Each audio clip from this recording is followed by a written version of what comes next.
Bom, pessoal, vamos falar um pouco sobre a identidade de Euler, que é fundamental para entender um pouco sobre os espectros, né?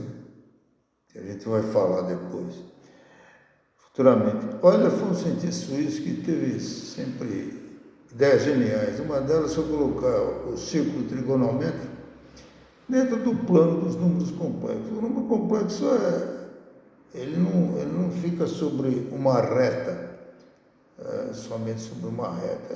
Ele tem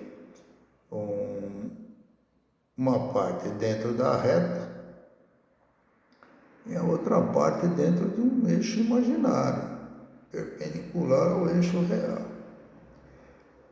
Então, o número complexo fica em um plano, né? A figura abaixo mostra esse arranjo. Então, tem um raio R aqui, um ângulo φ orientado aqui, rodar sentido anti-horário a partir do eixo real, do eixo horizontal, que é o eixo dos números reais, a parte real do número complexo. A relação entre o cateto oposto e a hipotenusa é o seno de φ. Logo, a hipotenusa vezes o seno de φ é esse cateto oposto aqui. A relação entre o cateto adjacente e a hipotenusa é o cosseno φ. Logo, a hipotenusa vezes o cosseno φ dá dimensão desse cateto adjacente. A distinção que se usa para colocar da parte imaginária é se colocar um versor unitário aqui, J, tal forma que o número complexo fica a parte real dele, R cosseno φ, mais J vezes a parte imaginária dele, sobre o eixo imaginário, que é R seno φ. Okay? Pode-se tirar R daqui, nós ficamos com cosseno φ mais J seno φ. Bom, vamos derivar esse negócio aí. Bom, R em negrito denomina um número complexo, e R sem negrito é o módulo, é o comprimento do número complexo, né? Se o módulo R e o arco φ, né? Quer dizer, R pode diminuir, pode aumentar, etc. Φ gira, pode girar ou não girar, depende da vontade dele. Tiverem domínios comuns em T, então derivando ambos os lados dessa última equação aqui, nós vamos ter o seguinte. Lembrando que para derivar aqui o produto, se deriva um, mantém o outro constante. Aí você mantém um constante e deriva o outro. É isso que nós vamos fazer. A derivada do número complexo, então, vai ser: mantive esse bicho aqui constante, derivei dr de t. Aí eu mantive R constante e derivei esse danado aqui, cosseno de φ. Agora a regra da cadeia: deriva em relação ao argumento, cosseno φ derivado em relação a φ dá menos seno φ. Só que eu tenho que derivar o argumento em relação a t, é a regra da cadeia. Mais J, derivado de seno φ é cosseno φ. Derivei em relação a φ, só que eu tenho que derivar φ em relação a t. Ok? E aqui o que eu fiz? Bom, eu tirei dφ, aparece aqui multiplicando seno φ, multiplicando cosseno φ. Então eu juntei com o R aqui que está fora aqui do parênteses e ficou multiplicando esse número complexo aqui. Menos seno φ mais J cosseno φ.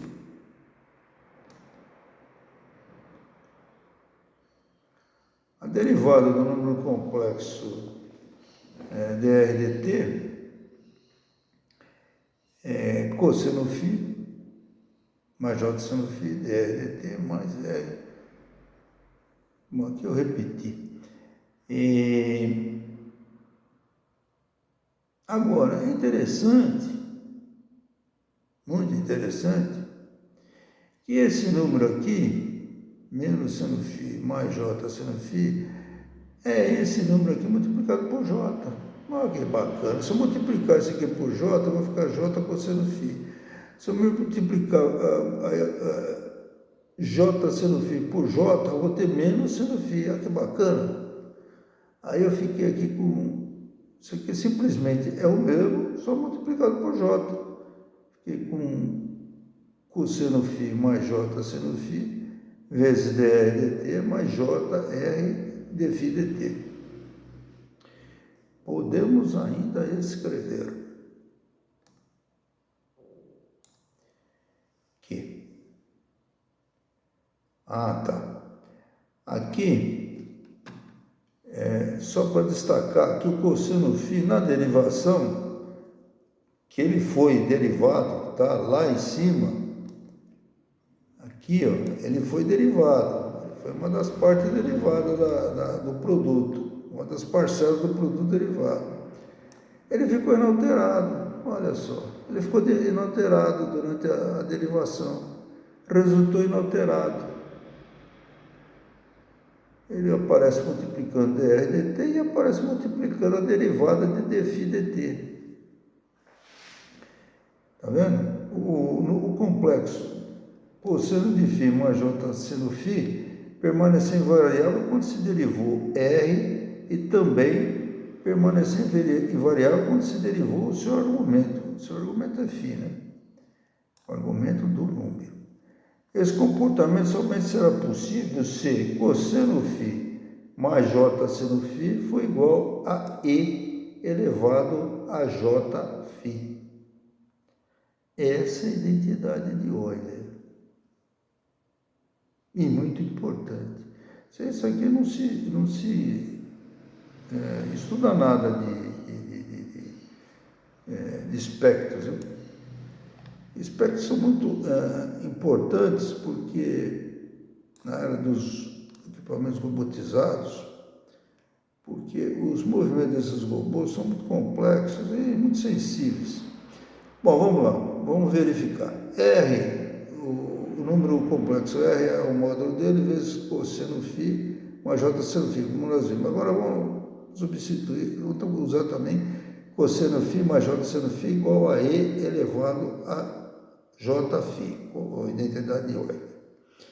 Então, deriva esse bicho aqui de cima, tem que ser igual a derivada desse danado aqui, tá? Vezes R, né? E esse aqui está multiplicado por R, tá?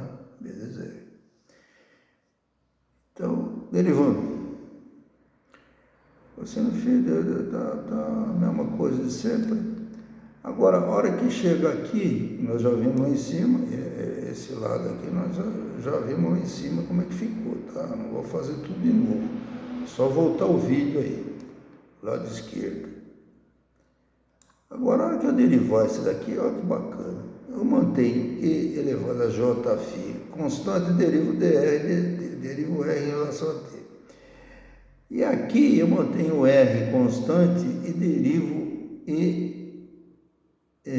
elevado a jφ em relação a t. Quando eu faço isso, eu derivo em relação ao argumento, fica inalterado. E elevado a jφ derivado em relação a jφ, fica inalterado. Só que quando eu derivar jφ, o argumento, em relação ao tempo, a regra da cadeia, eu vou ficar com j dφ dt. Tá bom? E aí a gente fica separando esses elementos, nós vamos ficar com cosseno φ mais j seno φ dr dt mais jr dφ dt igual a E elevado a j vezes a mesma parcela, tá vendo? Parcelas iguais. Logo, cosseno φ mais j seno φ é igual a E elevado a jφ. Essa é a identidade de Euler.